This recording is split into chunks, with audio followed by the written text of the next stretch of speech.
Ce soir, donc, on se retrouve sur la question donc, de l'habitat léger, comment concrétiser son projet entre aspiration individuelle et champ des possibles. Alors pour cette thématique, ce soir, on va avoir 5 intervenants qui vont nous partager leur expérience autour de projets d'habitat léger.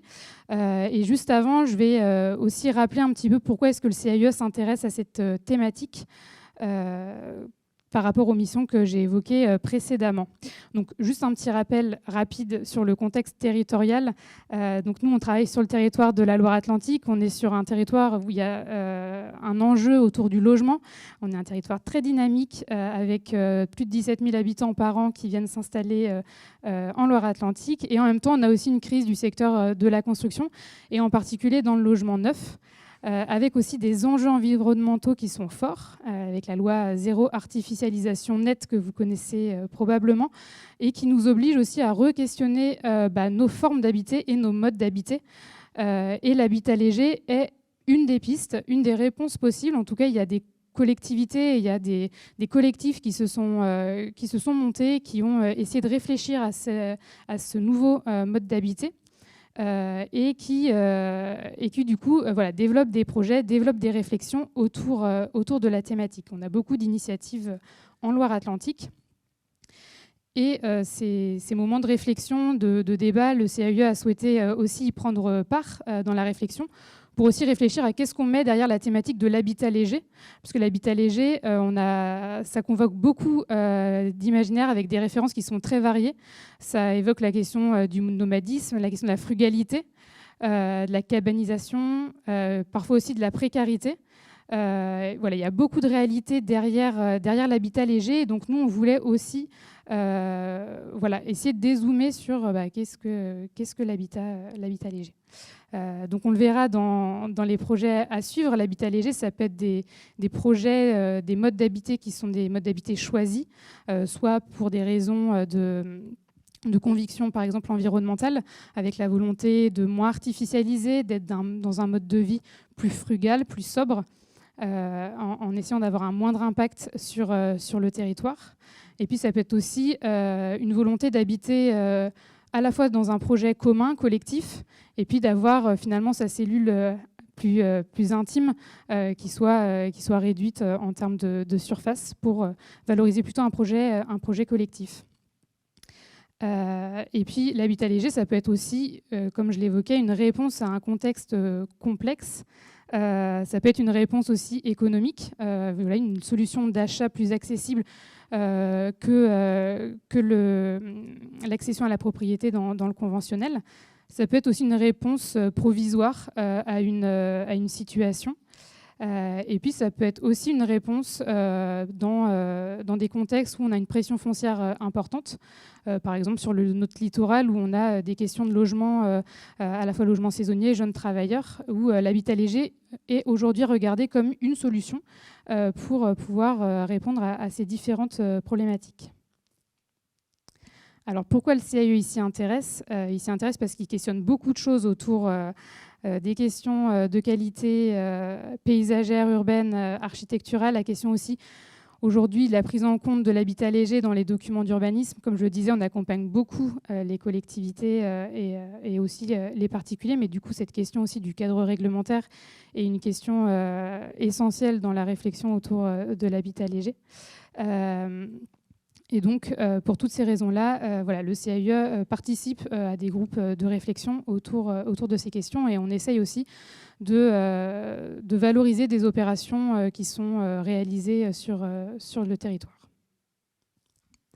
Donc, quelques exemples aussi d'initiatives qui ont lieu sur notre département, mais aussi dans les départements limitrophes, où on voit qu'il y a eu vraiment des réflexions sur le besoin d'accompagner et de sensibiliser aussi sur qu'est-ce que l'habitat léger et du coup aussi essayer de soulever les freins qui peuvent avoir lieu dans ce type de projet.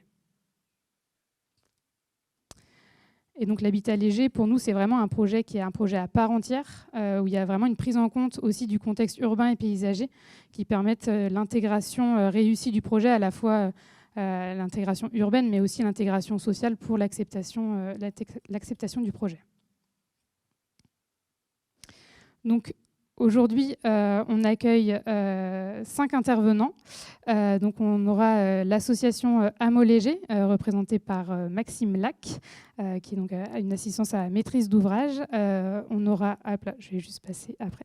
On aura également Pierre-Yves Bossé de l'atelier Cartouche, architecte, Nicolas Galin, paysagiste de l'atelier Campo, et Amelia Liu de l'atelier Fil, architecte.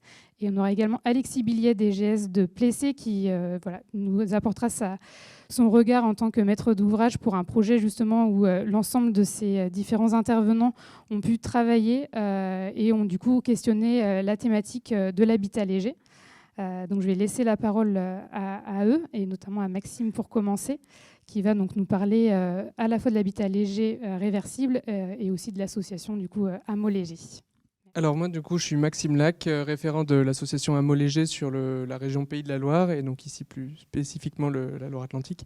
Je vais présenter en quelques mots l'association, mais surtout après me consacrer à l'habitat léger.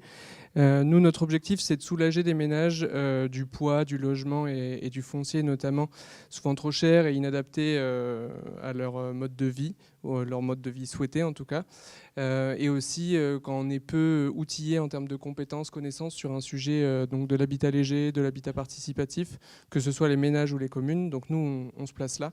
On essaye de permettre de vivre en accord avec ses valeurs écologiques, sociales, etc. En développement donc, des écoquartiers ou éco-hameaux ruraux abordables, basés sur l'habitat léger, participatif et un mode de dissociation de la propriété qui abaisse le coût du logement. Je ne vais pas m'attarder sur cette slide-là plus que ça, notamment suite à l'introduction d'Émilie. Mais le contexte à la fois économique, écologique et humain nous pousse et nous conforte dans notre action. Donc l'explosion du coût du foncier, sa raréfaction aussi, la hausse du poids du logement dans le budget des ménages, la spéculation et la perte d'autonomie vis-à-vis du sujet du logement. On a de plus en plus de personnes qui sont locataires ou propriétaires avec un emprunt long. Voilà. Sur l'écologie, il y a la démarche d'artificialisation et notamment la démarche du zéro artificialisation net qu'Émilie a évoqué, qui renforce l'attention sur le sujet de l'artificialisation auquel l'habitat léger peut répondre, en tout cas en partie. Et puis bien sûr tous les sujets de consommation énergétique, d'impact carbone, notamment liés au béton. Et enfin, sur le côté humain, notre focus, c'est sur le sentiment d'isolement qui est de plus en plus fort au sein de la population française. Une population qui migre beaucoup vers la ruralité, même si sa définition commence à être remise en question, en tout cas à changer. Sa perception commence à changer. Et avec des villages qui peuvent devenir des villages dortoirs de par le coût du logement en milieu urbain ou proche des polarités urbaines. Voilà, donc déjà quelques images pour qu'on sache un peu plus de quoi on parle quand on parle d'habitat léger. En effet, comme disait Émilie, c'est très varié ce qu'on met derrière le terme habitat léger ou réversible aussi. J'expliquerai juste après pourquoi léger, réversible, démontable. Donc j'ai deux slides là avec des habitations. Vous voyez que c'est assez diversifié. Il y a des habitats... On entend beaucoup parler des tiny houses qui ont leurs moyens de mobilité. En fait, elles sont sur un châssis agricole ou autre. Donc, on en voit une en rouge en bas à droite ici, une en petit format avec le toit vert. Vous avez aussi le format roulotte qui existe aussi sur une surface encore plus petite. Des formats assez classiques, si on peut dire. Maintenant, on barde beaucoup les maisons contemporaines de bois. Donc là, en habitat réversible, on va avoir des petits formats, mais qui ressemblent beaucoup à de l'habitat conventionnel lourd, disons. Et des formes plus atypiques, avec le rond, par exemple, de la yourte. Vous en avez une en rouge sur le haut de l'image. Des habitats sphériques ou des habitats qui sont sans murs verticaux, donc les maisons en A, en haut à droite, là-bas. Voilà encore quelques exemples avec, c'est la même image, divisée en deux. Et enfin quelques images de fondations, parce qu'on parle des habitats, mais il y a aussi le sujet des fondations légères, ou plutôt on parle souvent de réversibles pour les fondations. En tout cas, c'est tout ce qui va s'extraire de la dalle béton et des plots béton. Donc le châssis, j'en ai parlé tout à l'heure, mais aussi tout ce qui va être vis de fondation, les pieux, les plots, avec des techniques parfois alternatives comme des plots constitués de pneus remplis de gravier tassé sur lequel vient s'installer la dalle bois. Voilà ce qu'on entend par habitat réversible et fondation réversible. Voilà, nous, on répartit les habitats réversibles en 4 catégories: démontables, déplaçables ou mobiles, si on a des moyens de mobilité, et aussi la catégorie compostable, pour laquelle il faut parfois un peu plus jouer avec la règle, mais c'est l'idée derrière de pouvoir mettre à terre son habitat et ensuite laisser une partie des matériaux sur site, enfouis ou non, ou réutiliser donc la paille, la terre, etc. Ça, c'est donc ce qu'on entend par habitat réversible ou démontable et léger. Après, il y a une définition officielle au sens de l'urbanisme. Donc là, c'est plutôt le terme démontable qui est utilisé. En 2014, la loi ALUR a créé le statut de résidence démontable constituant l'habitat permanent de leur utilisateur. Avant, en fait, il n'y avait pas vraiment de catégorie pour le côté démontable dans le code de l'urbanisme. Léger et réversible, c'est des termes officieux. Ce sont des termes officieux. On utilise de moins en moins léger, même si nous, on a encore le terme dans notre nom. Pourquoi ? C'est qu'on s'est rendu compte que pour un certain public, que ce soit institutionnel ou des particuliers, hein, le côté léger peut recouvrir justement les notions de précarité, cabanisation qui ont été évoquées plus tôt. Réversible, c'est moins le cas, et ça a le mérite aussi d'illustrer ce rapport au sol. On peut imaginer avoir un habitat léger, réversible, qui va être installé puis démonté, et avoir eu un impact minime, pas nul, sur le sol. Donc une imperméabilisation qui peut être quasi nulle, ou en tout cas très très faible, et l'artificialisation forcément qui existe parce que on va vivre sur un lieu où avant il y avait autre chose, et en tout cas pas de logement. Voilà, donc ça c'est un des intérêts nets de l'habitat réversible. Pour revenir sur le côté réglementaire, nous, donc là on parle d'habitat permanent.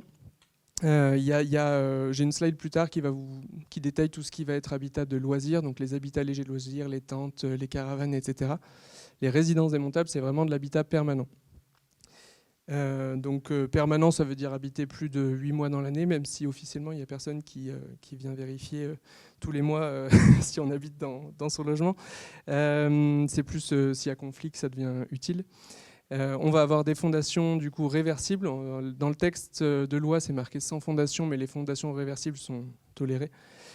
On a des résidences démontables qui peuvent être autonomes vis-à-vis des réseaux. En tout cas, on crée cette possibilité. C'est pas forcément possible si le cadre réglementaire local l'autorise pas. Mais en tout cas, le code de l'urbanisme prévoit ce cas-là. Voilà.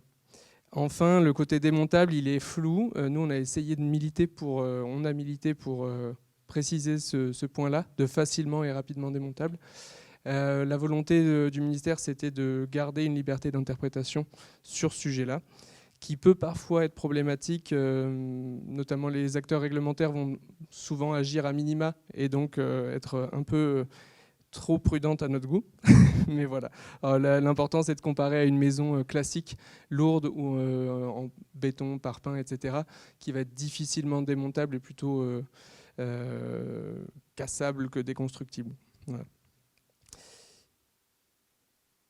Je vais quand même m'attarder juste sur l'encadré bleu en bas à droite. L'habitat réversible, du coup, peut être installé soit via un permis d'aménager pour l'installation de résidences démontables, qui a été créé du coup en 2014 en même temps que ce statut. Après, on peut aussi installer une résidence démontable, mais dans ce cas-là, on se relie au droit commun. Et donc, comme si on construisait une maison classique, disons, conventionnelle, avec une déclaration préalable de travaux ou un permis de construire, selon si on est en dessous ou au-dessus de 20 mètres carrés notamment. Voilà. Sur les avantages, j'ai déjà parlé de l'imperméabilisation et l'artificialisation, mais on a aussi une nette facilité à autoconstruire et à rénover soi-même sur ce type d'habitat. On a un impact carbone du coup qui va être bien inférieur au mode de construction classique, notamment lié au non-usage du béton. Et la consommation énergétique, ça c'est plus lié à la réduction de surface qui est courante donc, dans l'habitat réversible.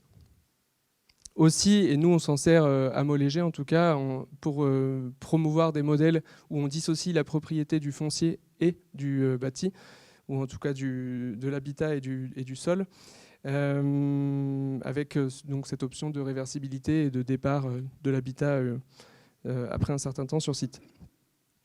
Voilà. Et puis aussi tout ce qui a été évoqué avant sur la mutualisation. On a plus petit chez soi et on a notre essentiel. Et ensuite, pour le bonus ou avoir plus de confort, plus d'équipement, on va se tourner vers les communs. Voilà. Sur les coûts, j'ai mis un encadré en haut à droite avec une fourchette qui allait de 10 000 à 150 000 euros, ce qui est une fourchette très large.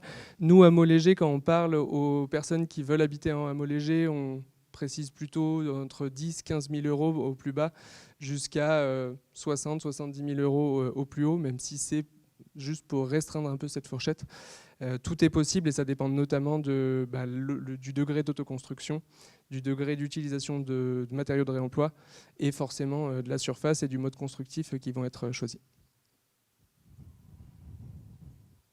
En termes de vigilance, parce que bon, il n'y a pas que des points positifs, ou en tout cas, si on n'est pas vigilant, il n'y a pas que des points positifs. Sur la pérennité, donc il y a un besoin d'entretien régulier, notamment sur tous les habitats en bois, qui est net, mais comme sur un habitat en béton finalement. Il faut se protéger des remontées capillaires. On est plus proche du sol sur des sols moins imperméabilisés, donc on va surélever les habitats. Pas trop non plus pour se protéger du risque de soulèvement, de basculement avec le vent. Et puis après, quand on envisage le démontage ou le déplacement, prendre précaution au transport, aux assurances liées, etc. On a aussi plus un sujet de performance énergétique d'été que d'hiver avec l'habitat léger. Sur des toutes petites surfaces avec peu d'inertie, on va chauffer plus vite, on va aussi perdre la chaleur plus vite.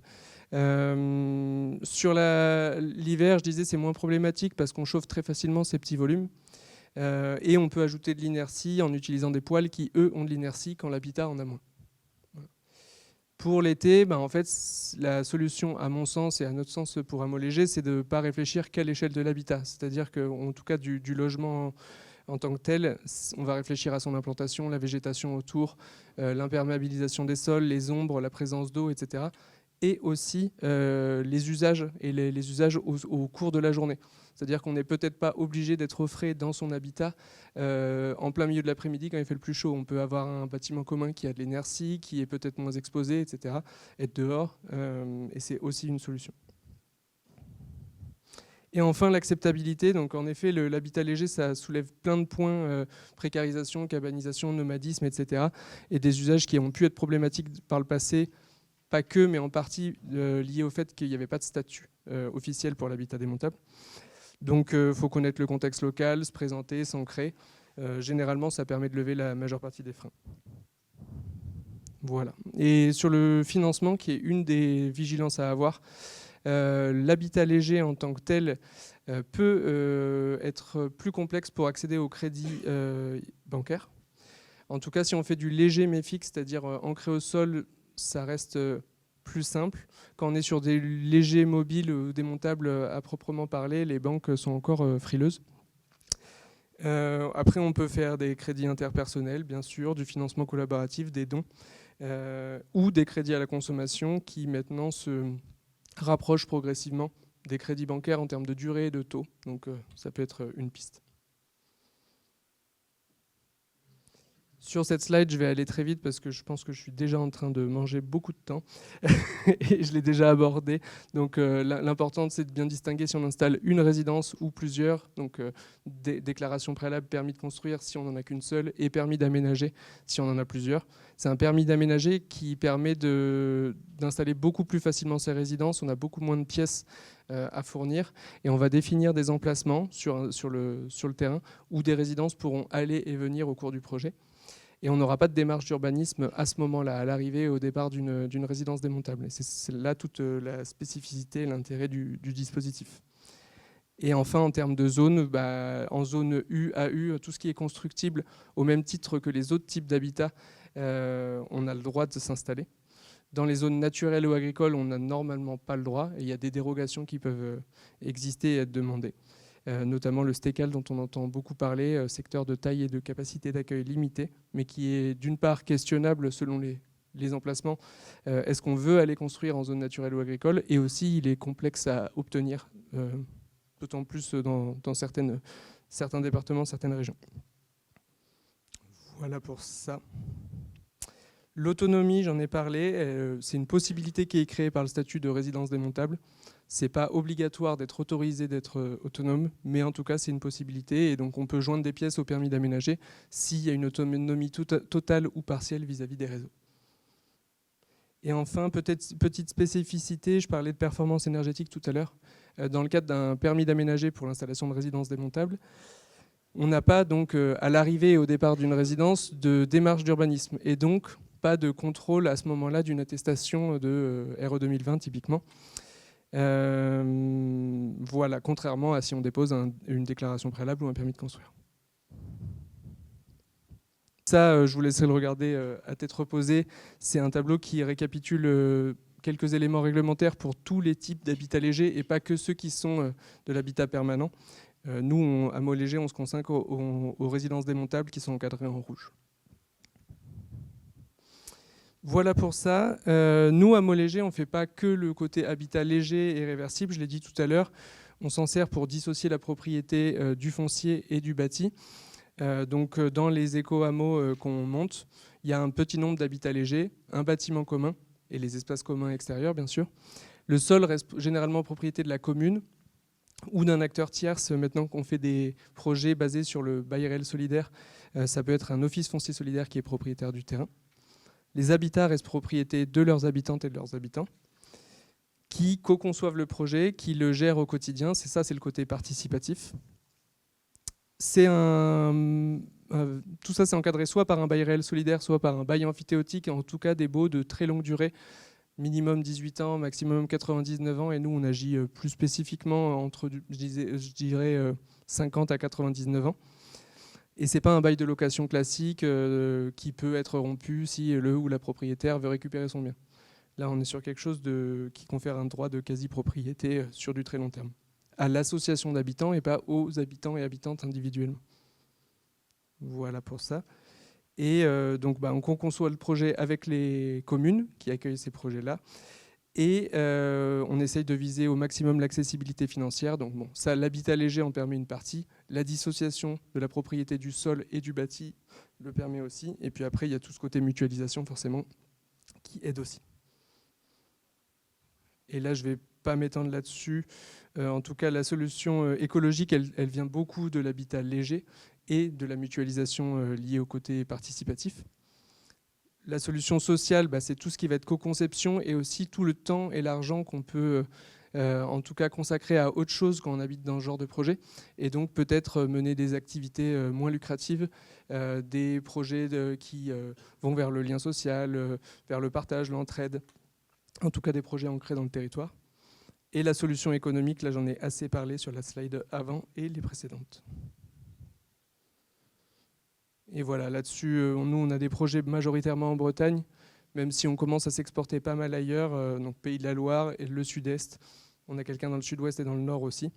On a, je crois, 27 ou 28 projets en cours. Il y en a une dizaine qui vont être habités là à la fin de l'année et une dizaine habités de plus fin 2026.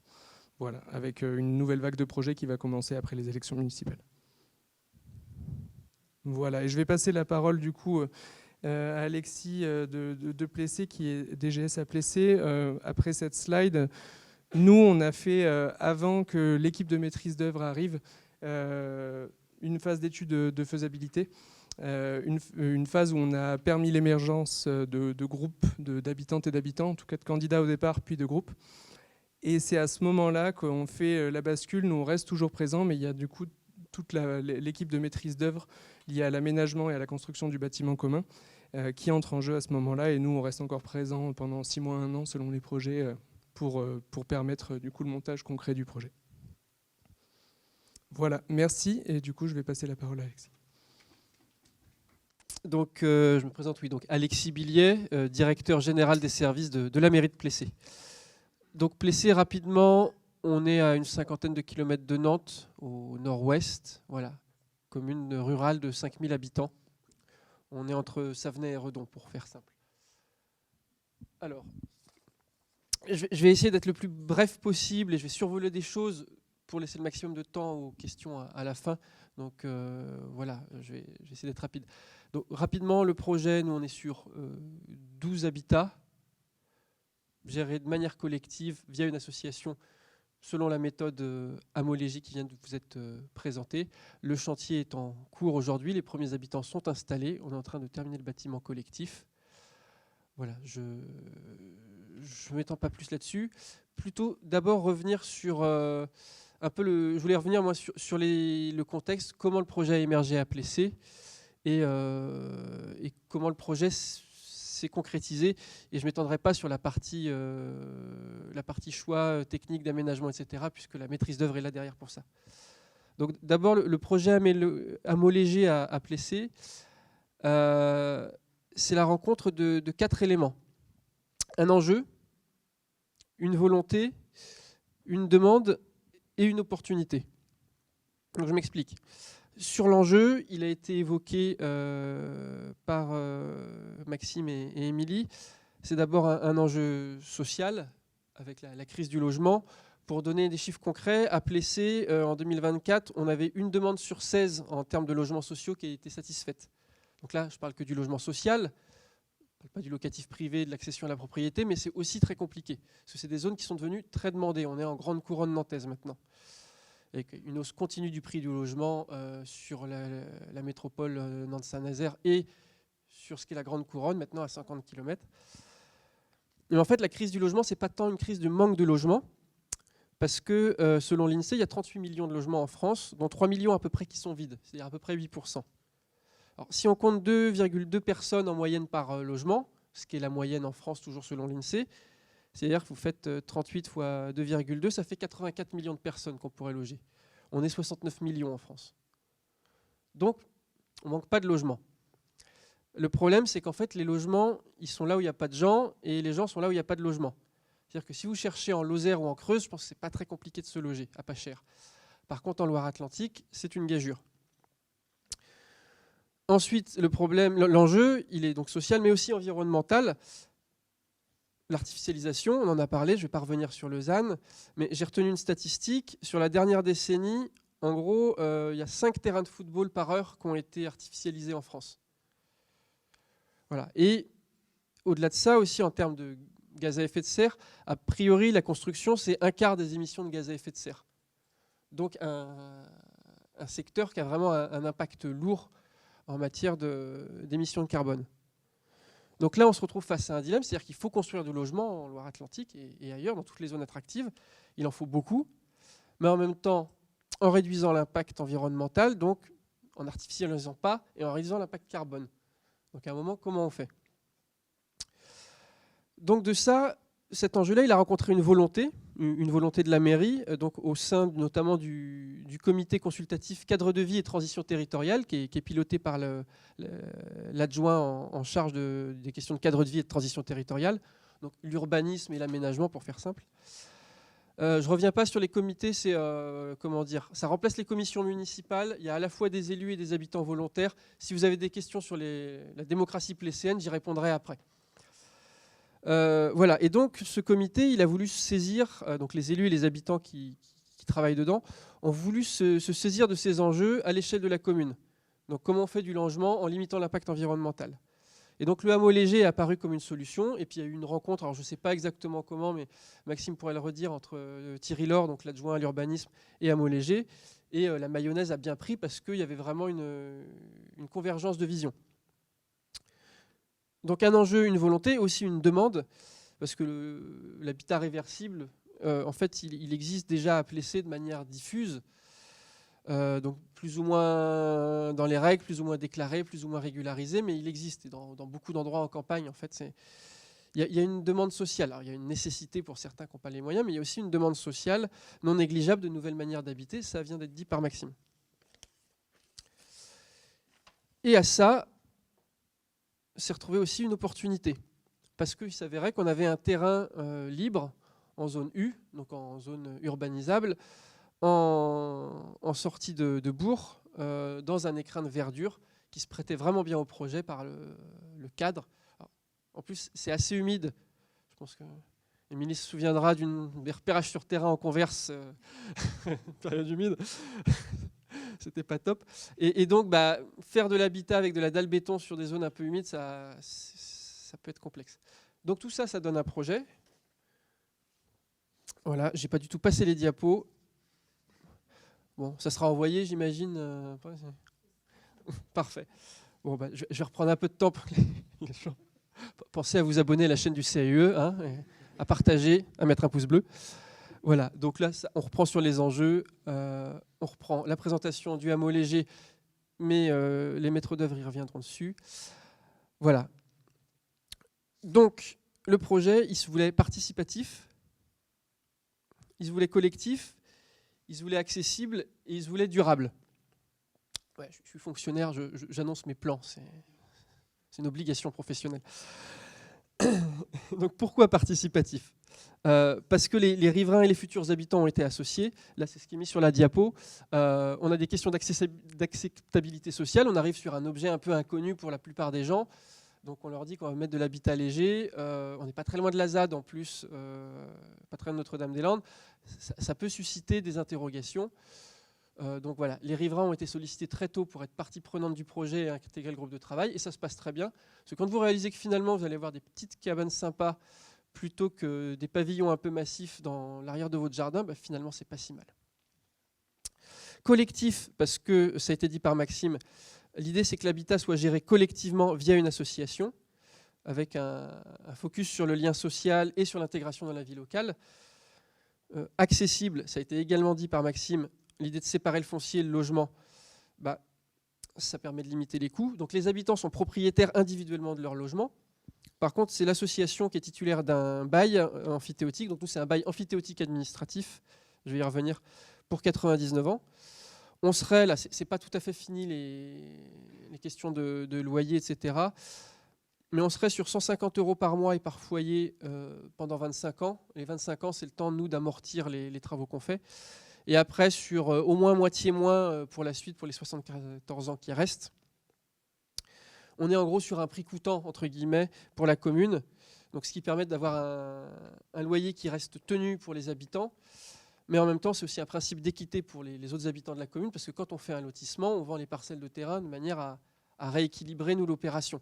Donc l'idée, c'était que pour le hameau léger, ça soit la même chose. Voilà, on n'est pas sur du logement social.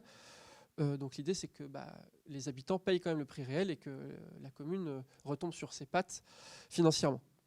Durable enfin, parce que écologiquement, on a un plus faible impact. C'est un projet dans la durée. C'est l'intérêt de signer un bail amphithéotique administratif. Alors, le bail amphithéotique administratif, c'est un dispositif qui est un peu différent du bail amphithéotique de droit commun.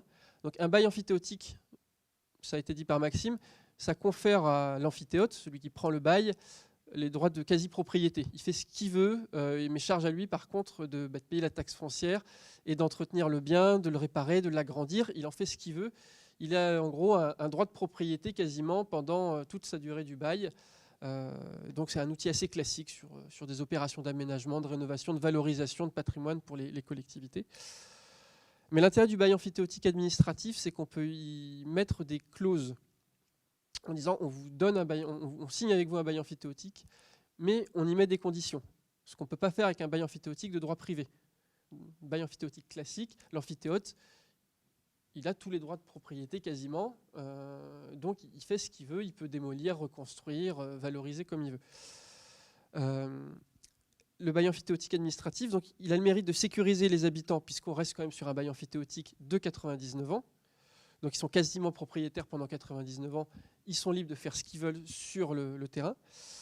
Mais ils sécurisent aussi la collectivité, parce que comme on l'a sorti de conditions, nous les conditions, ça va être, il faut que ça reste à vocation, le terrain, à vocation d'habitat léger, géré collectivement pendant ces 99 ans. Il est hors de question que l'association cède son droit à bail à une tierce personne ou se décide de construire finalement des pavillons ou je ne sais quoi, un camping, un hôtel, une piscine, une patinoire, mais ce qu'un amphithéâtre de droit privé pourrait théoriquement faire. Parce que quand on est une collectivité, on se projette, on discute avec des habitants qui seront les premiers habitants, mais on se projette nous, sur du temps très long en se disant mais dans un siècle, plus personne ne sera là. Ni les élus, ni les fonctionnaires, ni les premiers habitants. Donc comment on tient ça, comment on garantit ça sur le temps très long? Donc c'était l'objet de très longues discussions. Mais on est parti sur ce modèle-là. Voilà. C'était un projet qui, je pense, on est à quoi 2 ans et demi de retard sur ce qui était prévu au départ. Bon, après, il faut savoir que les élus sont toujours un peu ambitieux. Je ne sais pas si il y a des élus ou des collègues fonctionnaires dans la salle, mais on sera tous d'accord que les élus, au départ, sont toujours un peu ambitieux sur les délais. Mais là, on a vraiment pris beaucoup de retard, même par rapport à un projet habituel, parce qu'on est sur du prototypage, en fait. Il y avait tout à inventer. On a été accompagné par le CAUE, on a été beaucoup accompagné par les juristes de la préfecture également, qui nous ont beaucoup aidés. On a pris aussi une consultation d'un cabinet d'avocats spécialisé en droit des collectivités, en droit foncier. Voilà. Mais aujourd'hui, on se retrouve avec quand même une belle boîte à outils, que ce soit sur le modèle juridique. Donc ça, je pourrais revenir plus longuement si vous voulez en discuter sur la forme du bail amphithéotique. Un modèle financier où c'est la mairie qui porte l'aménagement, la viabilisation du terrain et la construction du bâtiment collectif. Pourquoi ? Parce que quand vous êtes des particuliers, c'est très dur de mobiliser les 400 à 500 000 euros que ça peut coûter d'aménager ce genre de choses. Vous arrivez à une banque comme ça, oui, bonjour, on est une association, on est une douzaine de foyers, on est très sympa, on veut aménager un terrain de 12 lots, on a besoin d'un demi-million d'euros, c'est un peu compliqué. Alors qu'une mairie, nous, on a cette assise financière et cette capacité à pouvoir se faire rembourser sur le temps long via les canons du bail. Voilà. Et le modèle de hameau léger, de mobilisation du futur collectif, de sélection, d'appel à candidature, d'accompagnement du petit noyau qui constitue le collectif, et puis après d'intégration des nouvelles personnes qui rejoignent le collectif, il est très efficace. Donc on va dire que ces 3 piliers, cet aspect juridique de modèle de bail amphithéotique administratif, l'aspect financier où la mairie avance et garde la main aussi sur l'aménagement, ce qui est bien parce que c'est quand même un truc qui va marquer le paysage de la commune, donc c'est bien de garder la main. Et l'ingénierie sociale fournie par Hameau Léger. Voilà, on a un trépied, nous, qui marche bien, on a beaucoup tâtonné. On est aussi beaucoup en réseau via Bruded. Si vous ne connaissez pas, on pourra en parler, des autres collectivités en Bretagne qui ont un projet. Donc, ce qui permet aussi un partage d'échanges et de savoir-faire et d'avancer ensemble parce qu'on est vraiment sur une phase d'expérimentation. Ça pose beaucoup de questions. Moi, en tant que DGS, j'ai eu quelques sueurs froides et au moment où on se gratte la tête, comment on va s'en sortir juridiquement, mais on y arrive. Oui, tu as raison. J'ai dit je ferai 6 minutes et puis voilà, j'ai explosé le temps. Mais je ne suis pas le seul. Mais ça tombe bien parce que j'ai terminé. Voilà.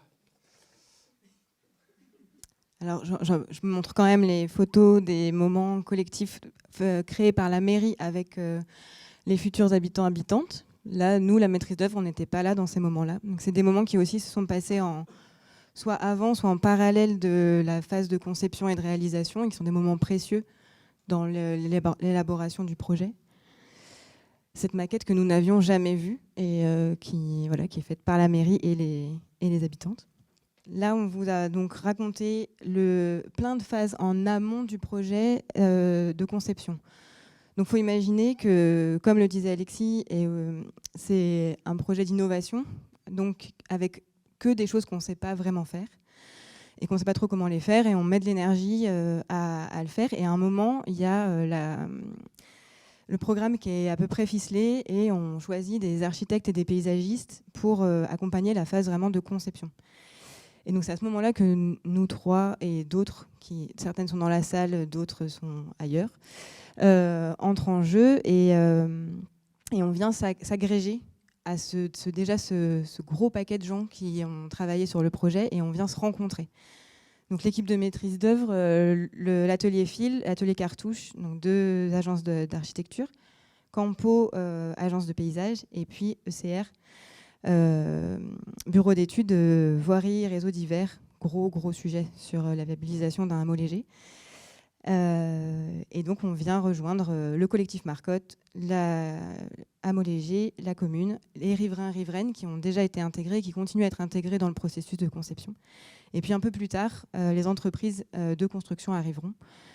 Elles sont nombreuses, vous pourrez prendre le temps de lire tous leurs noms. Nous, on avait envie de vous partager quelle motivation on avait en tant que maîtrise d'œuvre pour rejoindre ce projet quand même complètement décalé de ce qui est proposé habituellement pour les habitants pour habiter, et puis pour les concepteuristes pour concevoir. Donc, je vais parler au nom de l'atelier Fil, et comme c'est moi qui parle, forcément, ce ne sera pas exactement ce que tout l'atelier Fil pensait, mais voilà, elles sauront s'exprimer. Et ensuite, Pierre-Yves et Nicolas feront la même chose pour l'atelier Cartouche et l'atelier Campo. On trouvait ça important parce qu'on a besoin de motivation en fait, pour aller dans ces projets. Et donc côté Fil, eh bien, on attendait ce projet depuis longtemps, en vrai. Il y a vraiment quelque chose autour de toutes les questions qu'on s'est posées. Donc l'appel d'offres, c'est 2022, si je ne me trompe pas. Donc nous, on existe depuis 2014. Ça fait un moment qu'on rebat un peu les oreilles de plein de gens sur comment construire aujourd'hui. On est une génération d'architectes qui se prend en pleine face qu'en fait, on ne va pas pouvoir continuer ce que les générations d'avant et donc nos professeurs ont fait. Et donc, on est un peu, vous voyez, dans un endroit où on se dit, bon, faisons, mais les cadres existent peu, ou les maîtrises d'ouvrage existent peu aussi. Et donc, ce qui nous a motivés à répondre à cet appel d'offres, c'est enfin un endroit où on va pouvoir parler de pourquoi on habiterait en léger plutôt qu'en dur. Qu'est-ce que c'est que l'accessibilité au logement actuellement ? Et donc, on va pouvoir parler politique, en fait, très clairement. Écologie politique et pourquoi on fait les choses et quel coût ça a. Et voilà, donc ça s'inscrit vraiment dans une continuité de notre travail et de pourquoi on avait créé cette agence, qui était impliquer les usagers et usagères, travailler sur l'éco-conception et le réemploi, mais vraiment pas un truc pour faire joli dans un coin, mais vraiment y aller. Donc faire de la paille plutôt que de la laine de bois, même à cet endroit-là, vous voyez, aller à ces endroits-là d'engagement. Et puis les projets processus, comment le projet il nourrit la conception pendant que la conception se fait, ce qui est parfois épuisant, mais quand même très souvent satisfaisant. Voilà, ça c'était nos motivations. Et je vais passer la parole à Nicolas. Bonjour, Nicolas Galin, moi je suis donc paysagiste concepteur d'un atelier qui s'appelle l'atelier Campo. On est 7 paysagistes concepteurs réunis dans cet atelier et nous travaillons sur 3 sujets principaux dans cet atelier. On répond principalement à la commande publique, donc on s'intéresse à la manière dont on fabrique l'espace public, les équipements publics, qui sont nos espaces de vie communs, les lieux d'altérité qui font que nous vivons toutes et tous ensemble correctement. Ensuite, on s'intéresse à un deuxième sujet dans notre profession, c'est comment on fabrique les choses et comment on arrive à fabriquer les choses avec les habitantes, avec les habitants ou avec les professionnels auxquels on s'adresse. Parce que l'acte de fabriquer, c'est la première chose qui se passe sur un site quand on est en chantier, quand on le transforme progressivement. Donc la deuxième photo que vous voyez au centre, par exemple, c'est un chantier qu'on a réalisé à Thoiré-sur-Loire avec des travailleuses et des travailleurs d'un ESAT, d'un centre, d'un établissement spécialisé d'aide par le travail. Un projet sur lequel on a travaillé la notion de réemploi du site. Donc on a transformé un grand parking en un jardin en valorisant 100% des matériaux qui ont été déconstruits sur le site pour le transformer en jardin.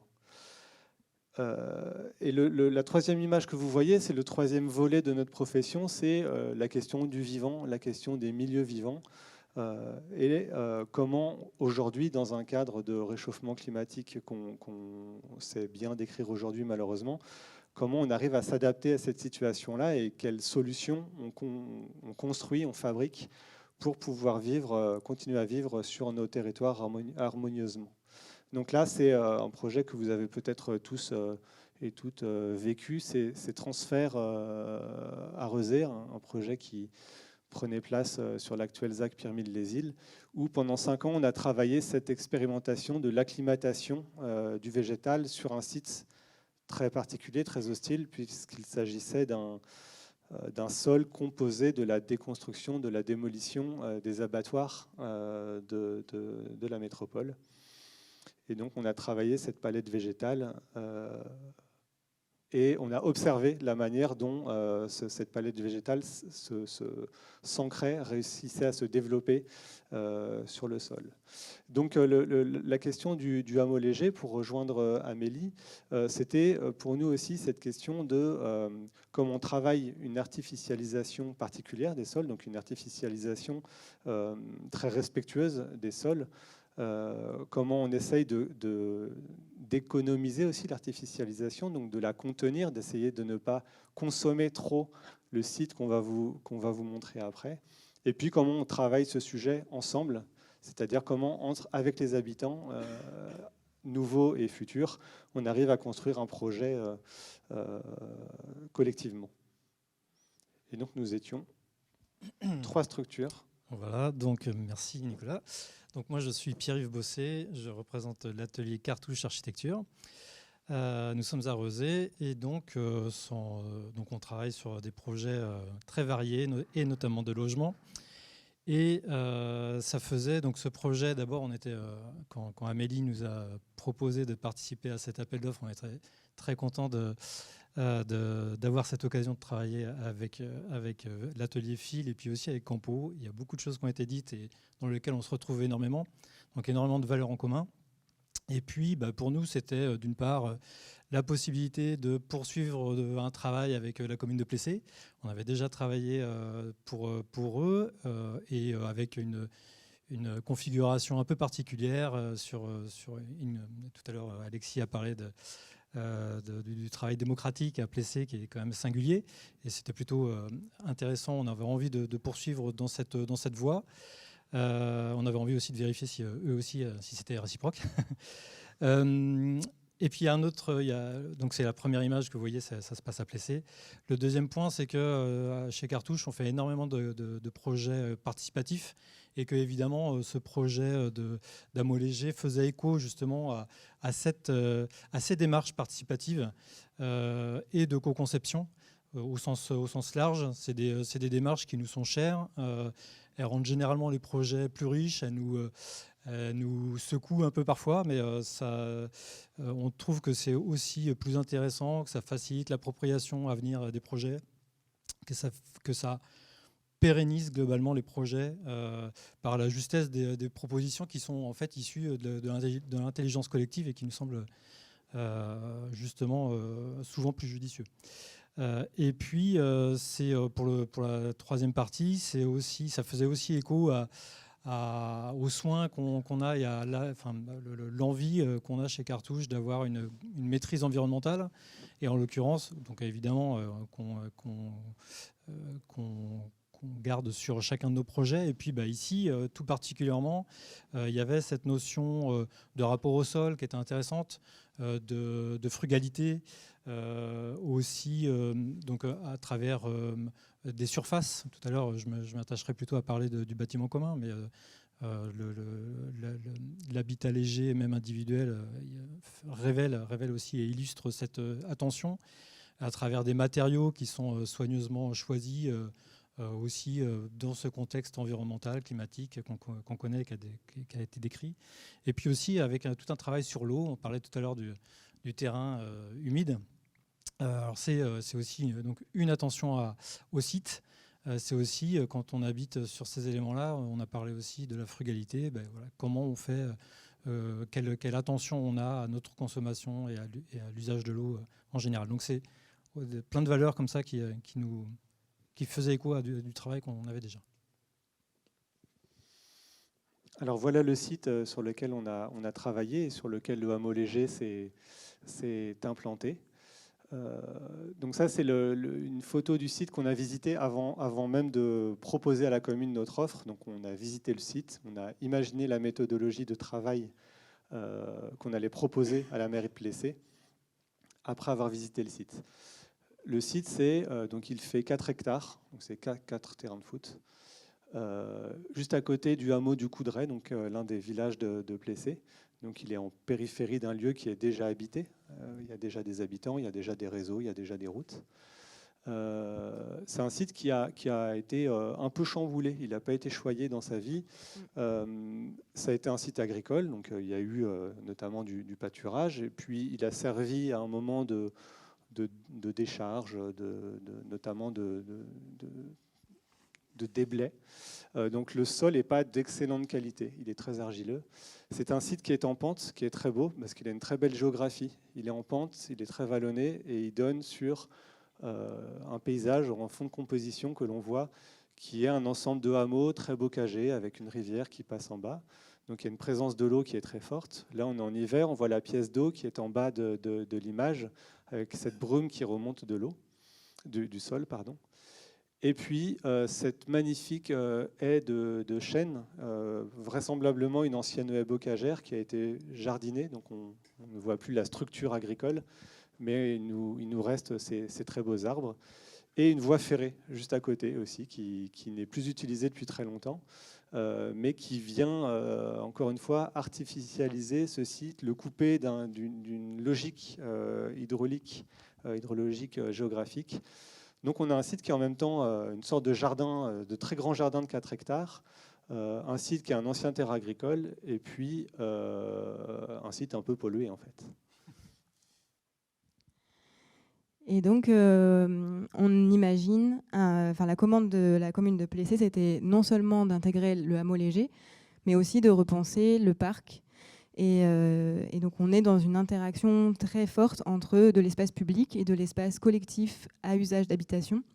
Et donc, on a travaillé ensemble sur, à partir du cahier des charges, sur comment concilier finalement des choses qui habituellement sont faites avec, vous voyez, sont séparées avec des clôtures pour qu'on sache bien où ça s'arrête, qui a le droit d'être où, etc. Et imaginer quelque chose où il y a quand même des limites et qu'on arrive à les percevoir, mais qu'elles ne soient pas des limites défensives, mais plutôt des limites de pouvoir se rencontrer tout en se respectant.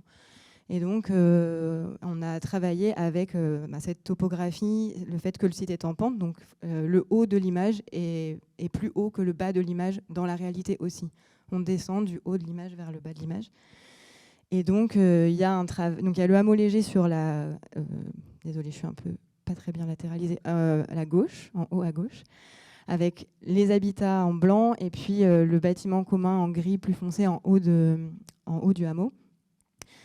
On a un cours d'eau que vous voyez en bleu qui là est méandré, mais actuellement il est tout droit, c'est vraiment un fossé. Donc il y a un travail aussi de remettre l'eau dans un rythme qui sera plus respectueux des cycles hydrologiques des terrains et qui nous permet aussi de peut-être être un peu mieux au sec à différents endroits, là où on en a besoin pour être tout en continuant à infiltrer à la parcelle l'eau. Donc il y a eu un gros travail aussi là-dessus.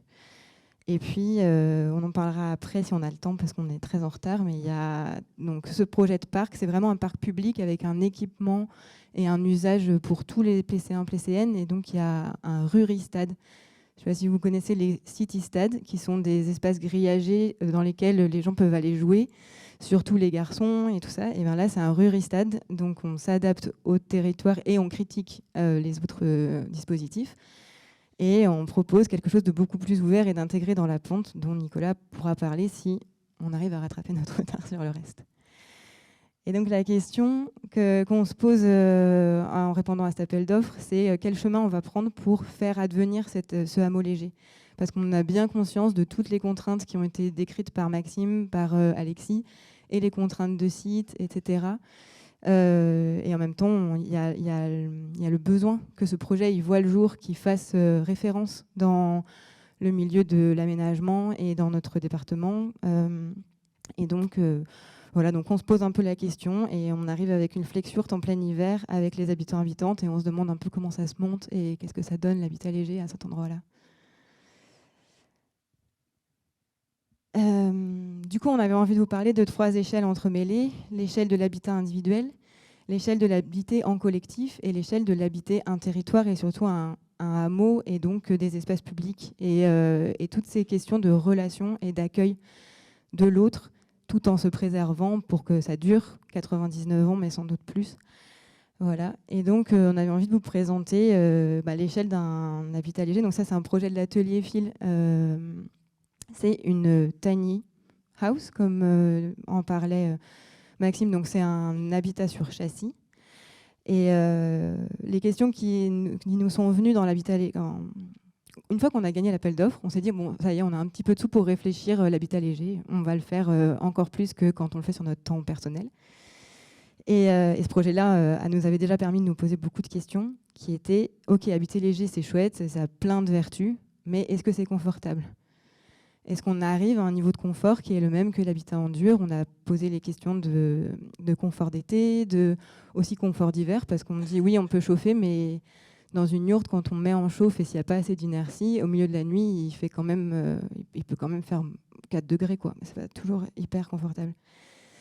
Et donc, et aussi comment on va chercher des matériaux qui sont avec le moins d'impact environnemental possible, les moins industriels possible. Et donc, voilà, l'atelier Fil a conçu une tiny house en chaume, ce qui est la deuxième tiny en chaume du département, et qui a été réalisée aussi avec beaucoup de réemploi et une grosse réflexion sur c'est quoi l'espace intime et comment on arrive à faire entrer une salle de bain, une cuisine, une chambre dans 13,5 mètres carrés. Voilà, donc vous pourrez aller voir sur le travail de l'atelier Fil en plus en détail, et il y aura ce poster qui sera bientôt disponible, qui est une volonté de mettre en open source le maximum de notre travail pour que ce soit réplicable. On a vraiment cette envie-là, et l'équipe est aussi dans cette démarche-là, et vous verrez dans le projet du hameau, c'est la même chose. Pas garder pour nous les choses qu'on a découvertes, mais bien les mettre le plus possible à disposition. Donc à la fois le pourquoi, qu'est-ce qu'on va chercher, cette question de l'accessibilité, c'est quoi les savoir-faire qui nous permettent de faire ça, et puis voilà, un kit des différentes étapes et des différents matériaux à mettre en œuvre, et un récit du travail de l'autoconstruction de cette tiny avec le réemploi et le matériau chaume. Voilà.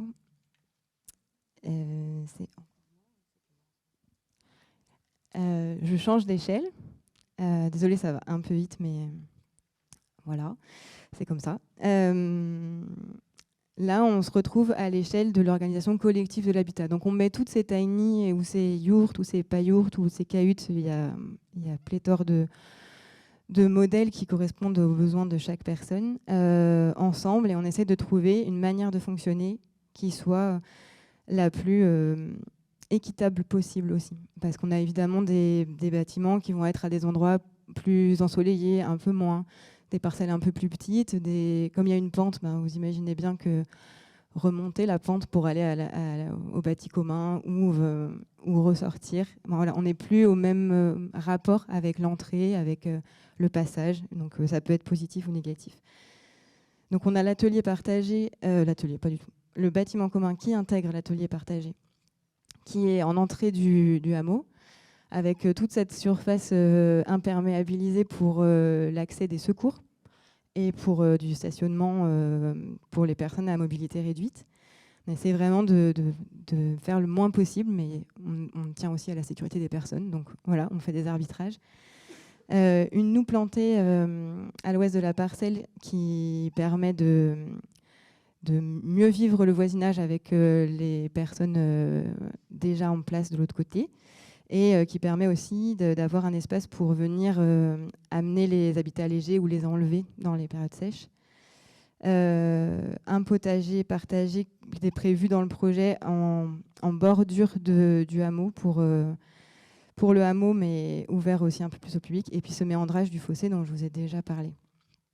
Et on a donc un seul chemin commun qui vient desservir l'ensemble des logements. On aurait pu choisir d'autres formes pour ça, mais pour nous, ça avait de l'importance pour minimiser l'espace artificialisé aussi pour cheminer, et puis pour créer aussi un peu une petite obligation de passer devant tout le monde régulièrement et de ne pas créer des sous-espaces d'habitat. Enfin, voilà. C'est ce qui nous a guidés dans la conception de ce cheminement.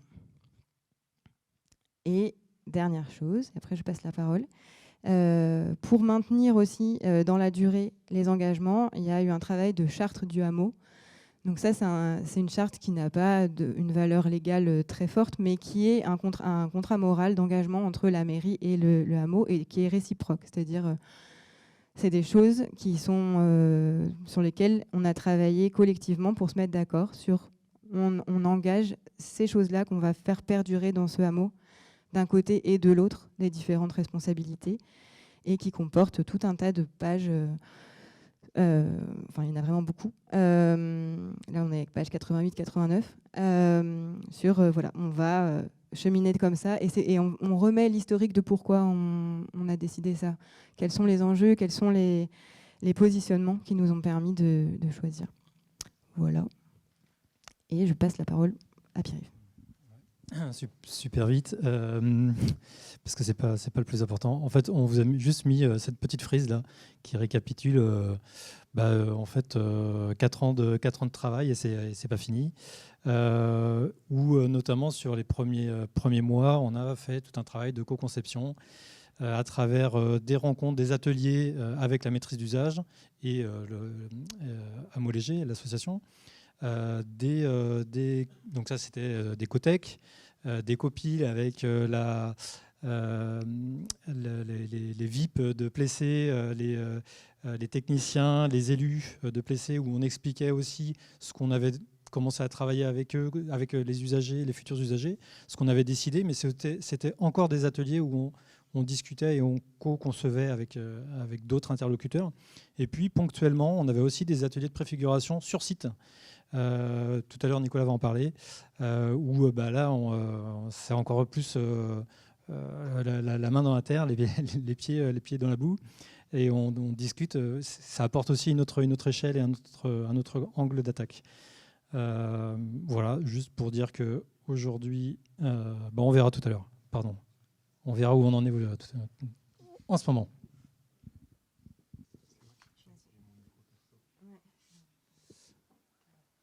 Alors voici une image du coup du chantier collectif que nous avons mené. Il s'agissait ici de fabriquer la noue que vous voyez sur la partie droite de l'image. Cette noue, elle est en limite en fait avec le hameau du Coudray. Elle permet d'assainir le terrain, donc de récolter toutes les eaux qui arrivent au-dessus du terrain et d'éviter que les habitantes et les habitants aient les pieds mouillés pendant les périodes hivernales. Cette noue, elle sert aussi à créer un nouveau paysage dans le quartier parce que une noue est un espace frais qui récolte les eaux et donc qui est extrêmement fertile. La végétation pousse extrêmement vite dans une noue. Donc on a travaillé avec notre bureau d'études techniques ECR qu'on a cité tout à l'heure pour dimensionner cette noue, pour fabriquer une noue qui soit bien dimensionnée pour récolter toutes les eaux, qu'il n'y ait pas de débordement, qu'elles ne soient pas trop hautes, trop grosses, trop profondes. Ensuite, les services techniques de la ville ont fait la noue avec leurs outils, avec leurs tracteurs, et avec les riverains, les habitantes, les habitants, les élus, les techniciens. On s'est donné rendez-vous un week-end et nous avons tous ensemble planté la noue. Chacun amenait on avait dressé une liste de végétaux à implanter dans cet endroit et chacun est venu avec sa petite banque de végétaux, donc des graines, des châtaignes, des noisettes, mais aussi des jeunes pieds de saules, de noisetiers, de sureaux, etc. Et donc on a tous ramené des végétaux le contrat c'était qu'ils viennent de pas loin en fait, que ce soit vraiment des végétaux d'origine locale. Et donc on a passé une demi-journée à faire ce chantier. L'important, c'est que ça crée aussi une histoire commune en fait, entre tous les gens qui ont participé à ce chantier et ça crée une sorte de terreau, d'expérience, d'histoire commune entre les riverains, les habitants actuels et puis les nouveaux habitants. Donc, hyper vite. Le bâtiment commun, vous l'avez vu tout à l'heure, il est en haut de la parcelle. Pour faire très très court, l'idée c'est que en complément de son habitat léger privatif, on a aussi proposé, ça faisait partie d'un cahier des charges très ambitieux, qu'on a raisonné au fur et à mesure pour aussi des raisons économiques et de recherche d'économie. Mais l'idée, c'est de venir complémenter, on va dire, l'habitat privatif à travers des usages mutualisés, des espaces mutualisés et évidemment qui répondent aux mêmes ambitions environnementales à travers la mutualisation, mais aussi à travers le rapport au sol, à travers l'économie. Ça nécessite évidemment un travail de démonstration pour expliquer en gros pourquoi on réduit les mètres carrés, pourquoi on est merci, pourquoi on essaye d'être économe. Donc il y a sur la diapo précédente, c'est aussi un tableau, enfin ce travail de pédagogie et de conception, de co-conception, c'est un travail, c'est un tableau à deux entrées entre des configurations différentes et aussi un niveau d'autoconstruction ou d'autofinition différent qui répond à chaque fois à des coûts différents. Donc tout ça, c'est travailler tous ensemble. On travaille aussi sur la bioclimatique du bâtiment en commun. Sur les matériaux, j'en ai parlé. Et globalement, à la fin, donc ça c'était pour le permis d'aménager. Et donc là, c'est en ce moment même la levée des murs. Donc on est sur de la construction, de l'ossature bois de 22 cm avec de la paille. Ça veut dire qu'on a quand même des curseurs qu'on tient depuis le départ. Et voilà, j'en parlerai. On pourra en parler davantage si vous le souhaitez.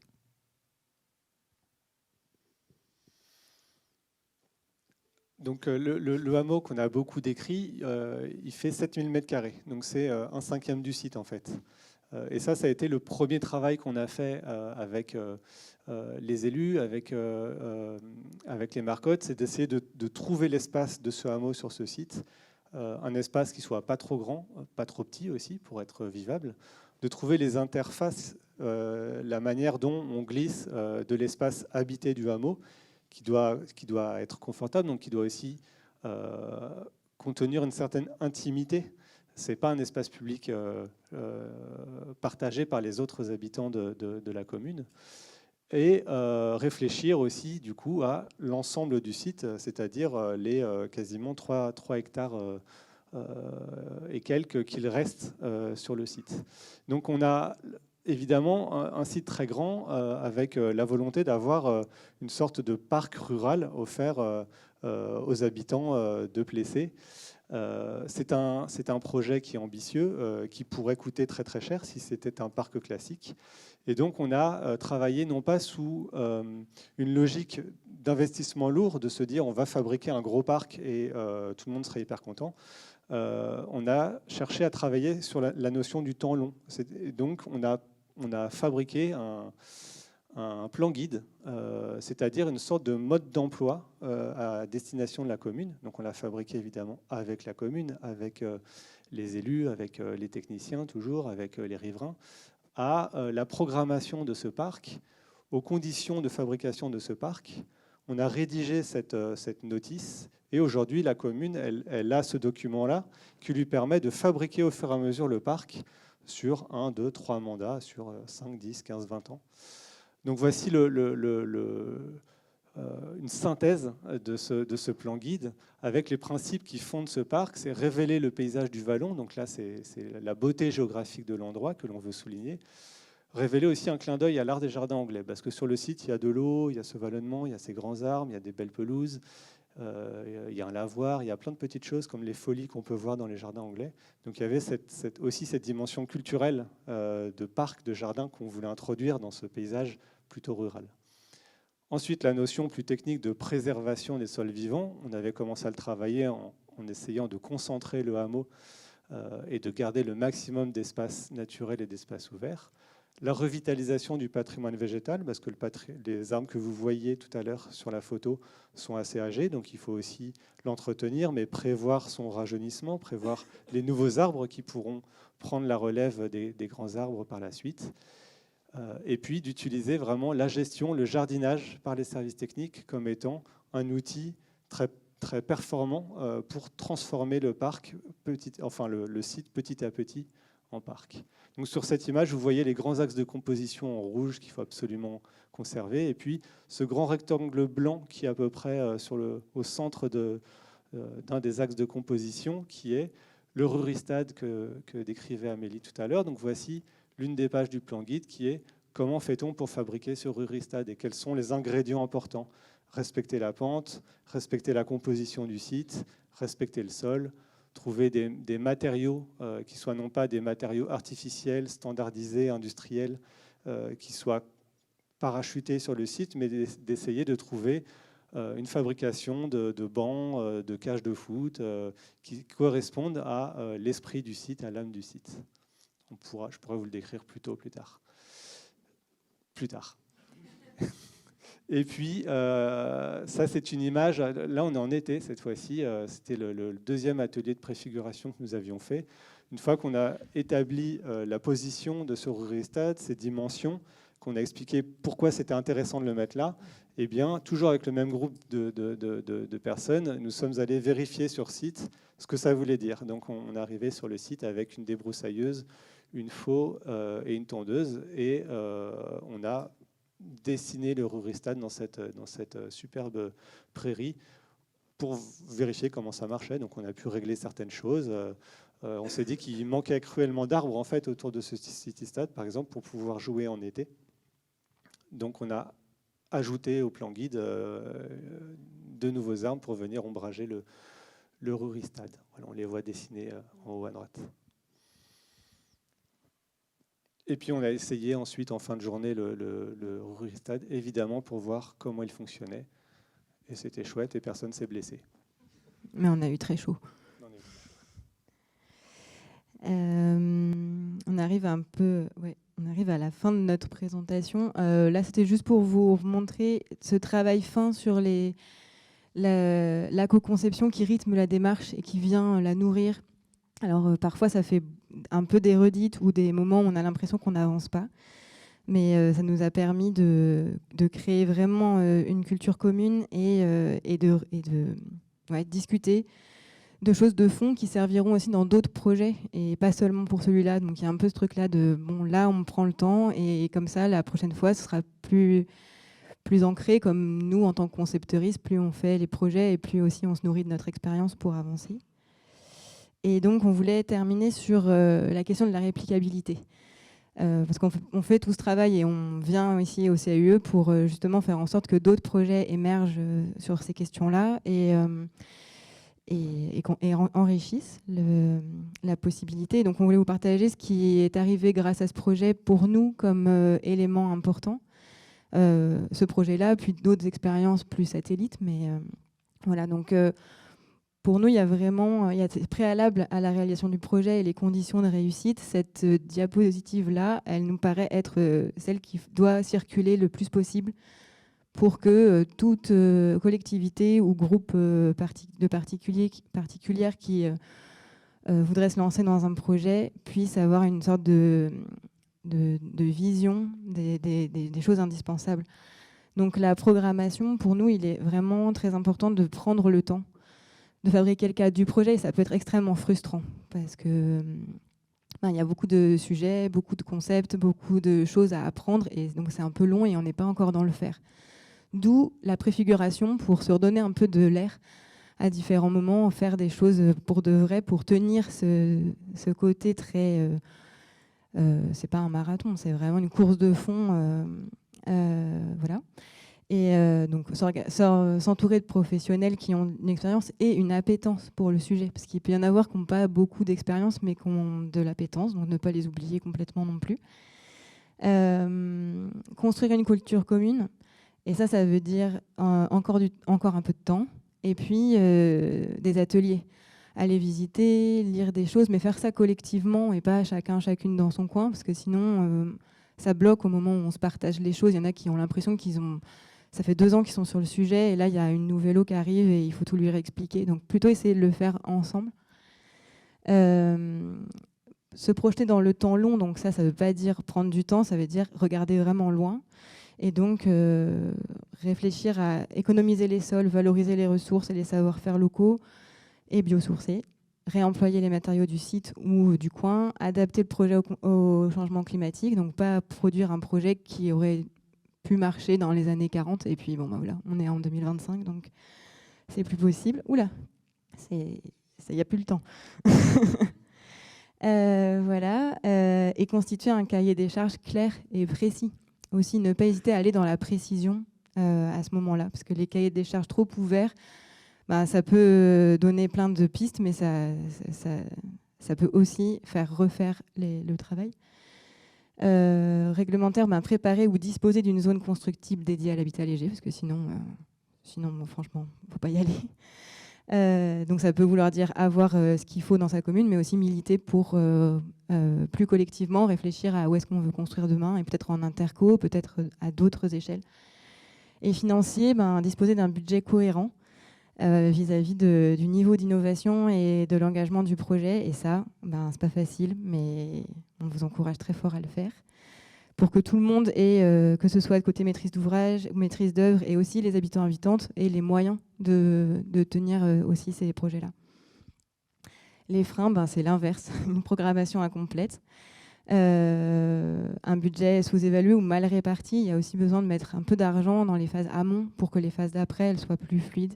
Et ça, c'est souvent l'inverse. Enfin, il manque toujours un peu d'argent en programmation et en esquisse, parce que c'est pas facile de se dire bon, on va dépenser beaucoup d'argent à ce stade-là, mais vraiment on encourage ça avec toute notre expérience. Le planning trop serré. Il faut du temps de débat et il faut du temps de digestion. Donc voilà, c'est pas facile dans notre monde hyper rapide, mais voilà. Et un modèle juridique inadapté, parce qu'on est dans les freins, mais voilà, savoir aussi comment on va faire tenir ça juridiquement. Et ça, nous, on n'y a pas participé, et ça a l'air d'être un sacré truc. Enfin, on y a peu participé, juste côté réglementaire PLU. Voilà, et donc les leviers, pour finir sur une note positive, ben, c'est un site en zone U, un bornage précis, une équipe municipale convaincue et disponible, une juste appréciation du temps à consacrer par la maîtrise d'œuvre et la maîtrise d'ouvrage, des honoraires au temps passé peut-être à réfléchir, et une culture commune et des liens de proximité avec les intervenantes proches, les concessionnaires, les VRD, les entreprises, pour ne pas risquer d'avoir des moments d'arrêt parce qu'on ne s'est pas mis suffisamment d'accord et emmené ensemble dans le projet. Voilà. Et bien, bienvenue sur le site de Plessé quand vous aurez envie d'aller vous y promener, vu qu'il y a la partie parc et la partie habitante. On espère vous y voir. Merci beaucoup pour la présentation. Je propose qu'on fasse quand même un petit temps de questions-réponses, même si effectivement le temps est passé très vite. Mais si vous avez des questions dans la salle, n'hésitez pas. Peut-être que... Oui, on va vous passer le micro. Peut-être Alexis et Maxime, si vous voulez dire... on verra selon le sujet. Oui, c'est bon. Je me posais la question, mais ça va être plutôt la commune, je pense, qui va pouvoir me répondre. Pour la sélection des candidats, pour former le collectif, comment vous y êtes pris? C'était les premiers arrivés qui ont suscité un engouement, ou il y a une sélection, parce que je pense qu'il y a eu pas mal de candidats. Alors, là-dessus, on a été accompagné par l'association Hameaux Légers. Ce qui a été fait, c'est un appel à candidature. D'abord, il y a eu une journée de préfiguration qui a permis de présenter le projet et de faire venir toutes les personnes intéressées. On a eu 300, 200, 300, pas de, je ne sais plus, ça remonte un peu, mais voilà, vraiment plusieurs centaines de personnes qui sont venues pour 12 habitations. Donc, c'est aussi dire ce que je disais au début de mon intervention, l'intérêt social que ça suscite. Et voilà, si vous lancez un projet de hameau léger, là, s'il y a des gens qui travaillent dans des communes et qui sont élus dans des communes, vous n'aurez pas de problème à trouver des candidates et des candidats. Et ensuite, il y avait un cahier des charges qui avait été élaboré avec l'association Hameau Léger, où la mairie a pu mettre, en gros, ce qu'elle souhaitait comme typologie de projet. Il fallait que ça s'inscrive dans un projet collectif. Et l'idée, ce n'était pas de trouver les 12 foyers tout de suite, parce que ça peut être compliqué, mais plutôt d'avoir un noyau de 3-4 foyers, un noyau de 3-4 foyers qui puisse ensuite agréger autour. Et Et donc voilà, on a demandé au collectif qui était motivé de remettre une petite candidature. Et le choix s'est fait sur la maturité du projet, la cohérence entre les personnes. Est-ce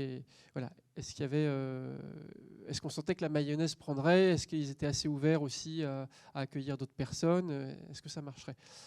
Donc là, j'ai plus ça en tête parce que ça remonte à 2021, 2022, vous voyez. Donc, j'ai pas été recherché, j'avoue, le cahier des charges, mais ça s'est fait comme ça.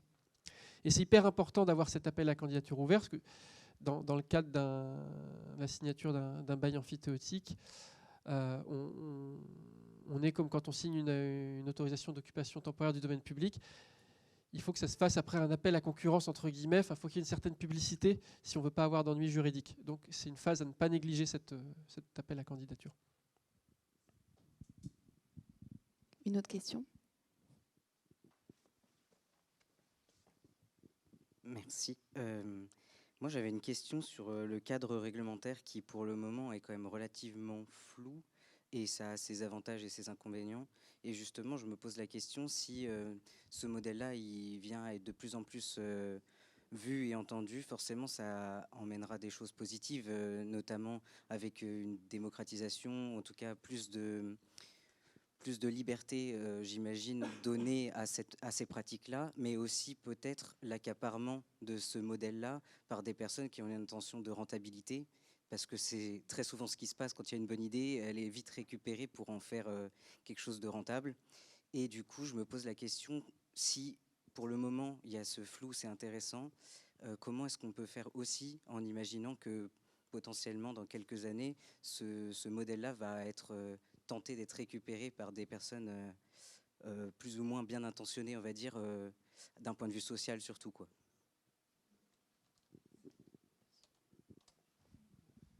L'habitat léger, c'est déjà accaparé par des acteurs qui veulent en faire quelque chose de lucratif ou de trop, j'allais dire trop lucratif, même lucratif, notamment le logement saisonnier.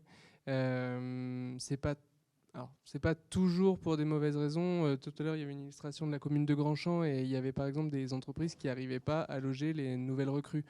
Là, ça peut paraître cohérent, mais c'est vrai que moi, là, sur la région Pays de la Loire, j'ai souvent des demandes de gens qui reviennent avec un projet révolutionnaire de faire en fait du logement lucratif, léger, souvent spéculatif aussi. On peut mettre des garde-fous. Nous, dans les projets comme ça, on va bloquer la spéculation, notamment via le bail amphithéotique administratif et le bail réel solidaire, c'est pareil. Après, on peut aussi utiliser des outils d'urbanisme, avoir certains secteurs qui vont encadrer les pratiques liées à l'habitat léger installé, des obligations réelles environnementales, des OAP, directement dans les règlements. Il y a plusieurs moyens. Je pense qu'on n'arrivera pas, de toute façon, à exclure le côté accaparement lucratif de l'habitat léger, mais sur les projets où on veut encadrer les choses, c'est possible. Et là, sur le bail amphithéotique administratif, il y a une notion aussi d'intérêt public, intérêt général, pardon, qui doit être respecté. Donc il y a des outils pour, mais c'est une vigilance constante à avoir. Ouais. Sur le point de vue réglementaire, c'est pas si flou que ça finalement, parce que la loi LUR est venue poser un cadre assez clair et en fait qui facilite l'installation d'habitat léger, mais sur des zones urbanisées, enfin en zone U. Donc après, ça peut être un débat sur l'habitat léger, oui, mais en zone N, en zone A, ça a peu d'impact, est-ce qu'on en met ou pas? Moi, j'ai mon opinion sur cette question-là, mais ça ne peut pas être le moment d'en débattre ou à la sortie. Mais en tout cas, si le PLU le permet, alors c'est peut-être la question des fois des blocages dans les critères architecturaux et réglementaires du PLU. Nous, ce n'était pas le cas à Plessé, donc on n'a pas eu à changer notre PLU, fort heureusement. Mais après, c'est des choses qui peuvent évoluer pour le prendre en compte. C'est pas si bloquant que ça finalement, parce que nous, voilà, c'est pas l'aspect réglementaire qui a été compliqué, enfin l'aspect réglementaire urbanisme qui a été compliqué. C'est plutôt la gouvernance, c'est plutôt l'aspect montage juridique, avec quel contrat on passe avec le collectif, quelle forme de bail on invente, parce qu'on n'a pas de modèle de référence. C'est surtout ça qui a été compliqué finalement. Les questions urbanisme, je me tourne vers la maîtrise d'œuvre, c'était assez vite bouclé finalement. Comparativement au reste.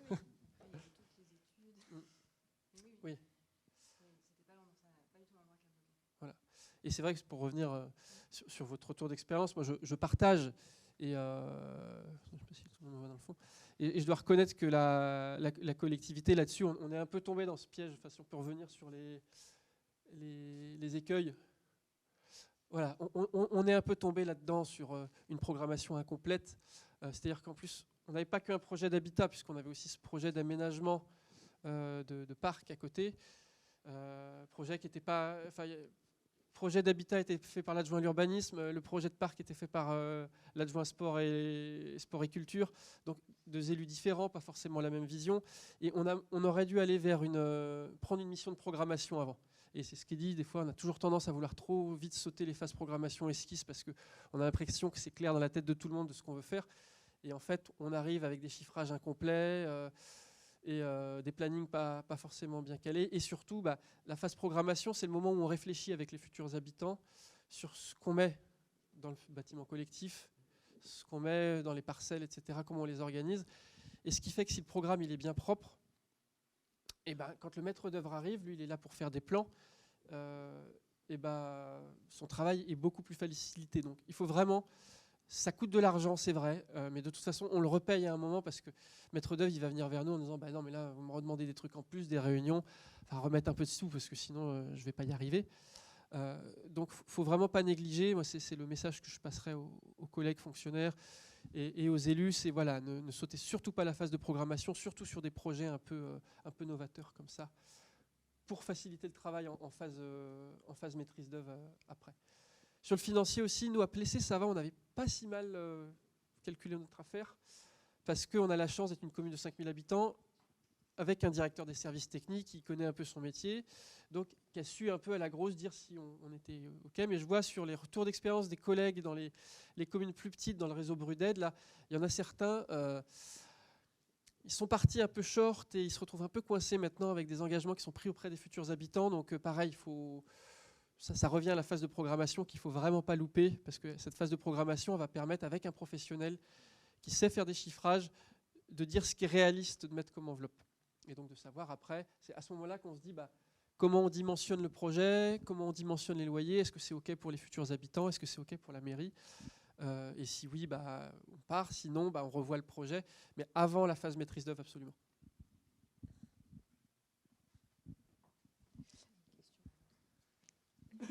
Oui, alors je sais qu'il y a beaucoup de questions. Peut-être on prend une dernière question et après, de toute façon, on pourra toujours échanger à la suite. Il y aura un petit verre pour pouvoir discuter s'il y a une dernière question. Il y a la personne juste là. Hop là. Oui. Allez-y. Merci beaucoup. Alors, je ne suis pas juriste, mais je me suis un petit peu renseignée sur la question. Et là, vous avez dit voir au long terme. Après 99 ans, normalement, alors je ne sais pas pour un bail amphithéotique administratif, mais normalement un bail amphithéotique, c'est non renouvelable. Donc est-ce que vous avez pensé après 99 ans? Et après, la question c'était votre bâtiment commun, il est à qui? Est-ce que du coup est-ce que les habitants, vu qu'il y a un bail amphithéotique sur l'ensemble, ont un droit réel et donc la possibilité potentiellement de vendre ce bâtiment commun? Bref, comment vous avez géré ça? Alors, le bâtiment commun est intégré dans le périmètre du bail. On aménage donc les parcelles, on viabilise, on délimite les parcelles. Et on construit le bâtiment collectif. Et après, l'ensemble sera, cédé, c'est pas le terme, mais enfin, vous voyez, mis dans le bail amphithéotique. Donc après, les habitants devront le gérer, devront gérer les travaux. C'est pour ça qu'au bout de 25 ans, quand il y a des gros travaux qu'ils vont faire, donc nous, l'idée, c'est que le loyer baisse fortement pour qu'ils puissent mettre cet argent qu'ils mettaient dans le loyer dans les travaux. Mais ils ne pourront pas le vendre en tant que tel. Parce que c'est ce qu'on a dit, c'est l'intérêt du bail amphithéotique administratif, c'est qu'on va mettre des clauses. Et il y avait la charte paysagère du hameau léger, on va l'intégrer dans les clauses du bail amphithéotique. Donc nous, c'est sécurisé sur un siècle, être sûr que le projet ne dérive pas. Parce qu'un siècle, c'est immense à l'échelle humaine. Alors, à l'échelle d'une commune, pas tant que ça, mais on va dire, les communes ont plus de 250 ans maintenant. Mais Mais voilà, donc d'où cet intérêt de verrouiller ces clauses-là via le bail emphytéotique administratif. Après, on saura dans 99 ans si c'était le bon choix ou pas, puisque les premiers projets sortent maintenant. On n'a aucun recul. Donc on verra bien comment dans 30, 40, 50 ans ça évoluera. Voilà. Mais il faut avoir le pessimisme de la raison et l'optimisme de la volonté, j'ai envie de dire. C'est un peu en tout cas comme ça qu'on aborde le projet. Parce que si on ne se jette pas dans l'inconnu, on ne fait rien en termes d'habitat léger, puisque ça n'existe pas aujourd'hui. Parce que là, on parle du cas spécifique du hameau léger à Plessé. On peut d'ailleurs, le bail emphytéotique, le renouveler. Il ne se renouvelle pas tacitement, mais on va pouvoir le renouveler derrière. Après, nous, on imagine plusieurs choses dans les hameaux légers. C'est soit ça se renouvelle dans sa forme ou dans une nouvelle forme, soit il y a peut-être aussi une volonté plus tard du collectif de racheter le terrain, de faire autre chose. Enfin, c'est pas prévu à l'avance.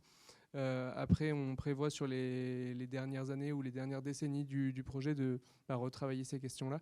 Enfin, nous, non, mais les équipes futures, quoi. Et ce qui est fixé, ancré au sol, restera, à la fin du projet, reste la propriété de la structure propriétaire, donc ici la commune. Là, le bâtiment commun, il y est déjà construit, financé par la commune, et c'est sa propriété.